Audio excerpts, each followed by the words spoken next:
ഒരു കോപമുള്ള പുലി നടന്നു പോകുന്നു, അറിയാതെ നടന്നു പോകുന്നു.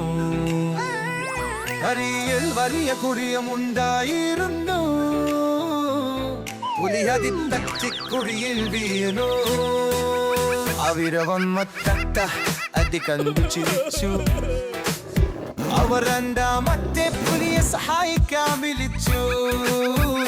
ഇവിരെവരൂ ഇവിരെവരൂ ഇവിരെവരൂ ഇവിരെവരൂ.